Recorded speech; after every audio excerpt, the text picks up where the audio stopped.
حضرت ابراہیم کے دلائل کا جواب نمرود نہ دے سکا تو کہنے لگا کہ اس کو آگ میں ڈال دو. قوم گئی ہوئی تھی ساری. آپ نے بات سنی ہوئی ہے, میں نے صرف اشارہ دینا ہے. میلے پہ تو حضرت سیدنا ابراہیم علیہ السلام نے سارے بت توڑ دیے, کلاڑا بڑے بت کی گردن پہ رکھا. واپس آئے, کہنے لگے بت کس نے توڑے ہیں؟ تو فرمایا اس سے پوچھ لو جس کی گردن پہ کلاڑا ہے.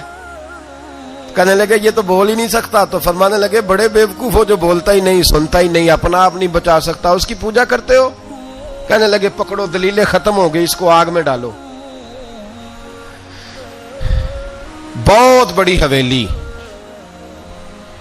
45 فٹ مربع پہ مشتمل ایک حویلی بنائی گئی اور 45 فٹ اونچی. مختلف روایات, علامہ اسماعیل حقی کہتے ہیں کہ 3 مہینے تک نمرود نے کہا کہ اس کے اندر لکڑیاں ڈالو. لوگ پوچھنے لگے کتنی دنیا جلانی ہے؟ کہنے لگا بندہ تو ایک جلانا ہے, پر بندہ بڑا تگڑا ہے, ایک بندہ. 3 مہینے لکڑیاں ڈالی گئیں. اور لوگوں کی جو تہمات ہوتی ہیں نا, وہ بڑی عجیب ہوتی ہیں. تہمات میں نے بڑی تفصیل سے رمضان المبارک میں گفتگو کی تھی. بدشگونی, تہمات لوگ لیتے ہیں.